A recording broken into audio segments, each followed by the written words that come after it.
welcome to Diabetes India 2026. And this is a PCDA symposium. The job which is given to me to summarize diabetes remission, the trials which have been done, randomized control trial, and what the strategies we can employ to get the remission. I think in 15 minutes it will be a rapid wrap up for understanding of diabetes remission. So this is how the evolution of the concept of diabetes management was. Initially, we were struggling, we were focusing on controlling, then coming to the optimization of the therapy, and then now we are talking about remission. Remission, why it matters? Because across the globe there is a whole crisis of diabetes and its complication. The disease is earlier onset. We are seeing in many young adults are suffering and developing earlier complications. So we need to get rid of it. When I say get rid of it, of course not possible as of now, but yes, we can control, we can put into remission, and that's why the terminology came. So remission means you have to have HbA1c of 6.5% or less. You need to maintain this HbA1c more than or equal to 3 months without any anti-diabetic agent. And that we qualify as a remission. Remember, remission is not a cure. Reversal is not remission. These three are different terminology. Reversal means at one certain stage, if I am getting some sort of better, yeah, it's something reversal, but it's not remission. Remission requires no medications. Now, to go into the detail, further terminologies you will come across. The one thing is known as partial remission, where a person is having HbA1c 6.5% or less for more than or equal to 1 year without any anti-diabetic agent. Something called complete remission, where you are having HbA1c of 5.7% or less, more than or equal to 1 year without medication. And prolonged remission, where you are able to maintain HbA1c above the below the detectable range, less than 5.7% for 5 year or more, and that is the complete remission, that is prolonged remission. And that is something, maybe we can just reaching near to the cure. How it is possible? You need to remove the visceral fat. That is what every intervention struggles for that. So lack of or getting away from the hepatic fat, visceral fat, it will improve the insulin sensitivity on long period of time. You may get into the stage of reversal. The basic thing, which is a fat loss, which can be amplified in the terms of weight loss, and there is a threshold. 5% of weight loss you can have some sort of benefit in the terms of lipid profile or some glycemic betterment with the 10% of weight loss. But yeah, 15% or more weight loss if we are able to achieve, of course we will be able to have high possibility to get diabetes remission. There are the few strategies to get into the remission. I will go the strategy wise with the summarize the clinical trials, the mechanism behind that. So one of the most, it is an intensive lifestyle intervention where we go for the diet modification, rather very low calorie diet with structural physical activity program. Are there evidence? Yes, there is the evidence.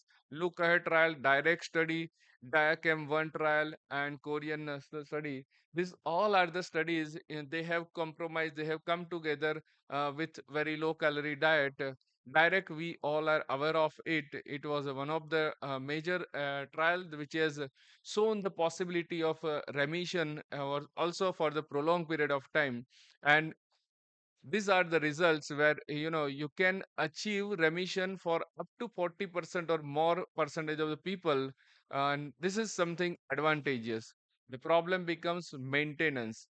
These are the various trials where various randomized control trial where this diabetes remission through the intensive lifestyle intervention was measured, and you can see the remission percentage varies from 10%, 11% to 60% up to also. So yes, there is the evidence that that intensive lifestyle intervention can get us into the diabetes remission. How? Yep. There are the various dietary approaches and various pros and cons are there. We need to select the patient. as per their background, as per their culture, as per their suitability of lifestyle, and we need to choose the dietary regimen. You may go for a low carb ketogenic diet or intermittent fasting or Mediterranean diet or yep, a simple calorie restriction. Yep, if it is suitable for a person's lifestyle, you can try to achieve, you can or you may go for the diabetes remission. So nowadays, the target of diabetes management is becoming diabetes remission. There is a weight loss dose responsiveness that we just saw, the 5% weight loss, 10% weight loss, and 15% weight loss. And this is not just the weight loss which leads to the remission. It leads to reduction of the overall systemic inflammation with the various intensive lifestyle intervention, and that leads to diabetes remission. So calorie restriction leading to hepatic fat reduction, leading to having a systemic effect in the terms of improving insulin sensitivity, and that leads to recovery of beta cells, redifferentiation of beta cells, and that can give us the state of remission. Of course, metabolic surgery, I will not go much detail of it because it belongs to the surgery fraternity. But yes, the bariatric surgery, metabolic surgery has shown very higher chances of remission, very prolonged and sustained remission as far as diabetes management is concerned. The various procedures, Roux-en-Y or sleeve gastrectomy or augmented gastric band, and you can see the which Roux-en-Y, approximately around more than 50% of the patient are getting the remission, and with sleeve gastrectomy, 67.5% of patient having getting into the remission. A lot of trials, randomized control trial, have proved this. The percentage of remission we can achieve through the metabolic surgery, and there is a robust data behind that. Is it just because of weight loss? Here also, it is not just because of weight loss. Metabolic surgery can or it is leading to various manipulation in gut hormones, and this manipulation of the hormonal milieu that leads to us for the state of diabetic remission. It doesn't act only through the gut, it has its effect on the brain also. It has its effect on the various hormone, including the gut microbiota, and these are the ways where a person can achieve remission. It's not just the weight loss which is getting this. Yeah, there are the barriers, there is some challenges for having this intervention for the diabetes remission also. If we come out of intensive lifestyle modification and metabolic surgery, there are still three ways where using the pharmacological management we can get into the remission with certain protocol if we follow.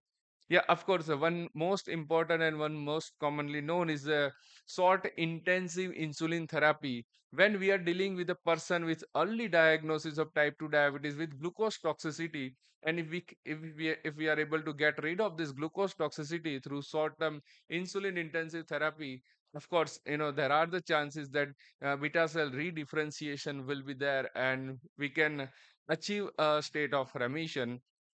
Yeah, nowadays with the help of different pharmacological agent, our anti-diabetic agent and also non-anti-diabetic agent are also into the play to achieve the state for diabetes remission. We will take it one by one.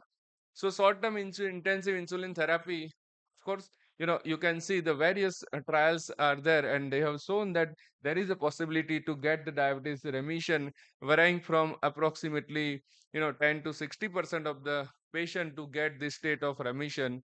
So it's again clinically evident. There are, at the 3 months, 66% of the patient can achieve the state of remission. Uh, at the end of 12 weeks, and at the end of 24 months, approximately 42% of the patient can achieve the state of remission. So we need to select the patient properly, then only it is advisable, it is able to we are able to achieve this. Mechanism of action, again, it's not just the simple theory. It is as I said, removal of glucose toxicity, and that can lead to reduction in the inflammatory milieu. It can decrease the formation of advanced glycation end product, which has the half-life of 10 years. And if we are able to reduce this good metabolic memory can be helpful in the further future also. So yeah, with SIAT also we can have now GLP-1 receptor agonists. These are the class of the drug which has changed the way we were practicing, and changed the way the protocol has been, for the diabetes management. There is a lot of robust data coming as far as the use of GLP-1 receptor agonist, not only for diabetes management now, but for the whole metabolic disorder, metabolic syndrome. It has a multiple ways it affects not only weight loss. It has a action on beta cell protection. It has a effect on gene expression. It has anti-inflammatory property, and through these various ways, it can induce the state of remission. But yeah, again, the challenges we are there with this case also: tolerability, finance, and of course accessibility for each and every patient. Apart from pharmacological management, various other anti-diabetic agents, the combination therapy, and one new upcoming class of the drug, that is glucokinase activators, they are also now into the picture for the diabetes remission. So these are the something new. One available combination therapy using metformin, GLP-1 receptor agonist, and thiazolidinediones. This is the one of the best combination available for adult new onset type 2 diabetes with insulin resistance, with obesity. And yeah, it can induce a state of remission very earlier, and patient may be drug free for long period of time. The more younger patient we are diagnosing, more we are the chances that we are able to get this state of remission. One of the new emerging target is GPR 4119 agonist. Yeah, of course, this is a future aspect. So these are the various randomized control trial where different combination of oral hypoglycemic agents has been used, and they have shown the remission chances at the different state. Even using short-term intensive insulin therapy, apart from that, use of metformin, SGLT2 inhibitor through the REMIT-DAPA trial. Again, GLP-1 receptor agonist, thiazolidinediones, dual or triple agonist or triple oral therapy. The aim is suitable regimen that person can sustain for a longer period of time, and along with combination of intensive lifestyle modification to get rid of glucose toxicity, then get the fat loss, and then there are the increasing chance that we can have the this diabetes remission. Who can achieve the remission? So there are the some positive predictor where we can think that these are the case where diabetes remission is possible, where high adherence to the physical activity program, using GLP-1 receptor agonist, pre-operative use of incretin agents before Roux-en-Y therapy. And these are the case. There are some negative predictor if we are dealing with the higher HbA1c, prolonged duration of the time using insulin, and of course patient are not regular in the terms of their daily activity. So remission predictor, as per the different population studies, there are been trial and they have proved that there are the certain intervention specific predictor we need to keep in the mind when we are going for the patient, when we are having the management for the people with diabetes. Like so if I want to go for ILI, intensive lifestyle intervention, diabetes duration less than 2 year, HbA1c below or greater weight loss in the past, no use of prior insulin therapy, C peptide more than 1.1. These are the case where you can go for intensive lifestyle intervention and you can expect the higher chance of remission. If I want to go for surgery, yeah, young age, low HbA1c, greater weight loss, diabetes duration less than 5 year, and short-term insulin intensive therapy, young age, shorter duration of the diabetes, lower HbA1c, and high before BMI, high borderline BMI. These are the case you can induce remission properly. So you need to select your strategy as per the patient case. Some subgroup specific recommendation here. Diabetes duration less than 2 years, you can go for short-term insulin intensive therapy with GLP with metformin, and more than 60% of chances to get the diabetes remission. Likewise, normal weight, short-term insulin intensive therapy for before initially, and then have the another agents.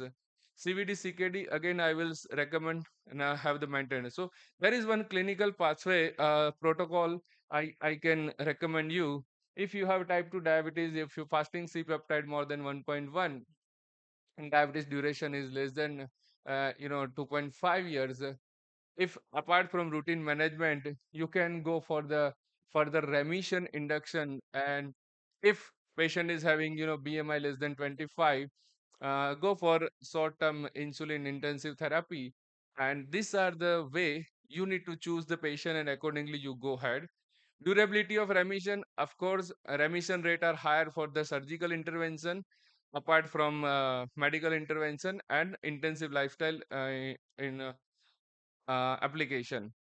Predictor of sustained remission, as we have earlier discussed, we saw the positive predictor and negative predictor. Now, this is what the future warrants. In future research, will be focusing on exploring the newer mechanism of getting the diabetes remission, getting the disease process corrected, and then accordingly developing the productive model where you can have diabetes remission probability score. And accordingly, you can select the patient and you can apply the methodology. And yes, if we are able to fill this research gap, we will be able to certainly have a structural formula where we can apply to the different Sir, phenotypes need of to the finish in patient. 1 minute. And this is the last slide. And we can develop the protocol for the remission as per the regional. So that was all from my side. Thank you and enjoy the further momentum in Diabetes India.